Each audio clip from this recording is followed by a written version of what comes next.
Il y a les partenaires américains qui viennent.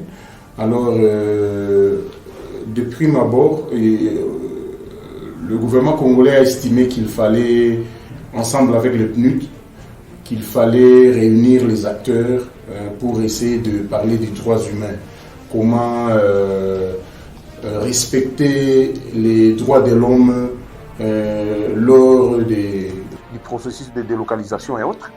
Même quand on parle des infrastructures, c'est-à-dire bientôt là c'est le corridor de Lobito qui sera construit, alors il y aura des populations qui seront impactées. Comment les délocaliser sans pour qu'ils ne soient lésés? C'était un peu ça, il fallait étudier un peu cela et s'articuler aussi sur des textes légaux parce que nous avons ratifié la Charte africaine des droits de l'homme, nous avons ratifié le pacte international aussi et aussi d'autres mécanismes que ce soit internationaux ou régionaux. Alors il fallait respecter cela. Alors il fallait un peu essayer de tracer un canevas par rapport aux différentes activités qui auront lieu dans des provinces hautement minières. C'est un peu cela. Oui. De la province du Congo central où on était en retraite résidentielle, nous avons vraiment salué les issues de ce procès en flagrance contre ces violeurs et quelques tueurs là, ceux-là qui tuaient les motocyclistes. Alors nous avons salué cela, ça a rencontré notre assentiment parce que nous nous disions que dans notre République, si les gens doivent avoir au moins une dose de retenue, c'est au regard de sanctions judiciaires infligées à tous ceux-là qui commettent des crimes de sang et des crimes économiques. Alors du coup, nous sommes en train de saluer comment notre justice est en train de se remettre. Parce que même la Bible elle-même dit que la justice élève une nation. Et dans le livre de Proverbes, chapitre 14, verset 34, il dit que la justice élève une nation, mais le péché est la honte des peuples. Alors nous aurons souhaité, comme ça a été le verdict, c'est-à-dire nous avons vraiment salué que d'autres violeurs, d'autres tueurs, et tout le reste, tous ces gens-là qui sont des délinquants, qu'ils tirent une leçon. Parce que on doit moraliser la société. C'est vraiment très important. On doit moraliser la société pour que nos compatriotes laissent ou cessent de faire du mal. En passant, nous saluons tous les jeunes qui font des défilés à l'INPP pour une quelconque valeur agitée. Ils vont apprendre un métier. Moi, je crois que c'est très important dans notre pays, surtout que nous sommes la deuxième forêt mondiale. C'est-à-dire qu'on a plus de forêts que des espaces là où il y a des maisons. C'est-à-dire les gens ont à apprendre un métier. Vous pouvez bel et bien terminer l'université, mais vous êtes trop théorique. Moi, je crois qu'il faut aller avec notre système éducatif qui à la fin du cycle, les gens se retrouvent comme ça, quémandeurs que créateurs d'emplois. Alors, si des gens à l'INPP, comme c'est déjà un cri d'alarme ou un appel pathétique à l'endroit des détenteurs des obligations, que l'INPP, qui est l'Institut national pour la coopération professionnelle, doit quand même pas être gratuit, mais quand même à un prix imbattable, un prix abordable. Oui. Pour permettre que tous ces jeunes ici, vous voyez, par manque d'emploi, ils se lancent dans le banditisme. Ils se lancent dans tous les vices possibles. Or, si ils peuvent aller apprendre un métier, ils seront vraiment utiles. Parce que quelqu'un qui a maîtrisé quelque chose en termes de soudure, en termes de menuiserie, en termes d'électricité ou d'informatique, il cherchera à être utile qu'à être bandit.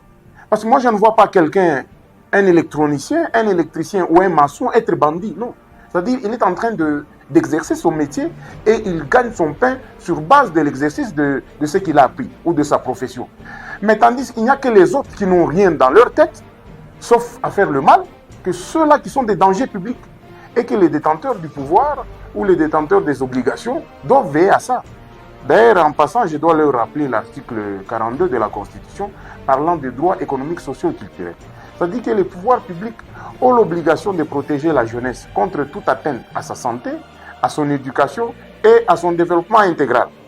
Moi, je crois que il est temps. Il est temps parce que la vraie richesse d'un pays, c'est l'investissement dans le capital humain. Ah. On nous reproche, le monde entier nous reproche. Nous venons du Congo central. Vous allez voir que les mentalités, c'est presque similaire. C'est pas normal. Donc, vous voyez un peu les gens comme s'ils sont délinquants, comme s'ils sont des voyous. Non, c'est pas ça, en fait. Donc, c'est-à-dire nos rues définissent déjà comment les gens se comportent. C'est vraiment honteux. Par quoi, quand nos rues sont jonchées des déchets, des bouteilles plastiques, de tout le reste, et des gens qui urinent par-ci, par-là, les gens qui défèquent par-ci, par-là, ça prouve qu'il n'y a pas assez d'investissement dans le capital humain. Or, des gens comme ça, quand une année passe, ils sont en train de grandir et ce sont des dangers publics. C'est ce que nous ne cesserons jamais de dire aux détenteurs des obligations, qu'il y a d'autres priorités. Certes, nous avons vu, par exemple, dans notre province, elle est réputée la province exemplaire ou pilote, là où on construit les infrastructures en termes de bâtiments. Les bâtiments montent en hauteur pas possible, et pour l'État, et pour des privés. Mais il y a aussi un élément très important, c'est l'investissement dans le capital humain. Ça figure parmi les 5 piliers du gouvernement provincial. Alors moi, je crois qu'il est temps qu'ils essaient aussi d'investir dans le capital humain. Parce qu'on voit beaucoup de gens comme ça qui poireautent, qui ne font rien. Alors, le fait d'être dans l'oisiveté, les gens mûrissent des mauvaises pensées et ça les amène à faire du mal. Non. Oui, d'abord, je dois rappeler l'article 16 Yakatiba Inchi, inasemezea mambo kusema que la personne humaine est sacrée et que l'État a l'obligation de la respecter et de la protéger. C'est-à-dire, maisha mwanadamu ni ya muhimu sana. Serikali anapaswa kufanya lolote, anafuata kufanya jambo lolote njo kukinga bakaji bote fashi yote beko. Alors maintenant, la population doit collaborer avec les services de sécurité. C'est très important parce que les différents crimes, les différents actes se passent toujours sur des avenues. Les avenues, là, il y a des habitants. Moi, je crois que les gens ne peuvent pas dire que non, bon, ça ne nous concerne pas. Non, non. C'est vraiment très important d'être vigilant. C'est une façon aussi d'aider nos services ici parce que je vois la police vraiment en sous-effectif, qu'on se le dise. C'est pas normal. La ville s'est déjà agrandie. La ville est en train de s'étendre. Les gens veulent être dans leur parcelle. Mais il faut une police de proximité. Quand on vous parle que non, quelque part sur une route, c'est comme s'il n'y avait pas de gens ou pas. Non, c'est pas comme ça. Mais où serait la police? Parce qu'on voit d'abord que les autorités aussi se déploient les moyens de leur doter des charrois automobiles conséquents. Et de surcroît, des Jeep 4x4. Les Land Cruiser là-bas, quand on dit Land Cruiser, c'est-à-dire c'est un véhicule qui est apte pour des terrains croisés. Et puis c'est tout terrain, en fait. Mais curieusement, eux, ils roulent là sur la chaussée, mais un peu sur des routes en terre comme il y en a dans la province. Mais ils ne conservent pas bien ou bien ils ne protègent pas bien, ils ne sauvegardent pas bien ces véhicules-là.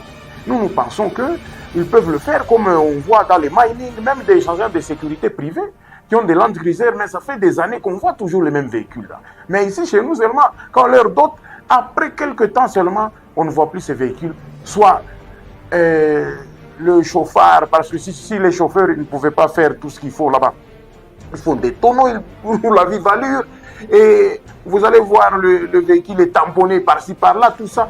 Or, un véhicule de la police ou de l'armée doit être dans ces états parce que les gens auront peur que non, si tu essaies de percuter, on risque de t'arrêter. Mais curieusement, c'est eux qui percutent les autres et c'est leur véhicule qui est toutefois tamponné et autres. Non, moi je crois que la population, ensemble avec les services de sécurité, nous devons, parce que c'est notre pays, et nous n'avons que ça comme patrimoine commun. Vous voyez comment on a des infiltrations par-ci, par-là. Vous voyez comment il y a des compatriotes traites qui se font corrompre pour loger l'ennemi. Moi, je crois que, chers compatriotes, si vous avez logé les M23 chez vous, il faut leur dire de rentrer, d'où qu'ils sont venus. Parce que, là, en tout cas, l'État congolais ne pardonnera jamais les traites. Il faut voir comment est la cour des événements. Chers compatriotes, aimons notre pays.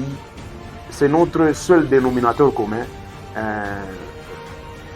Alertons, s'il faut alerter, vous savez vous-même, la police, vous la connaissez là où elle est, mais nous, notre plaidoyer, c'est qu'il y ait une police de proximité. C'est très important. Comme il y a sous-effectifs, qu'on essaie encore, les jeunes sont là sans emploi, qu'on essaie de les former et aussi de réformer cette police parce qu'on a besoin d'une police professionnelle, une police qui est au service de sa population et non pas une police qui est ennemie de la population. Non, non. La police doit dialoguer avec sa population. C'est vraiment très important. Quand on crée ce dialogue là-bas, c'est alors que la population va commencer à livrer des informations, va commencer à citer partout où il y a des cas suspects. Moi, je crois que c'est ça, c'est de ça qu'il s'agit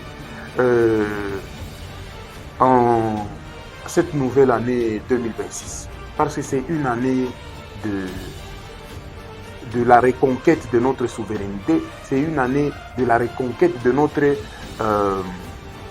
intégrité territoriale. Donc, nous ne lésinerons jamais sur aucun moyen que ce soit pour ne fût-ce que donner de la paix à nos compatriotes.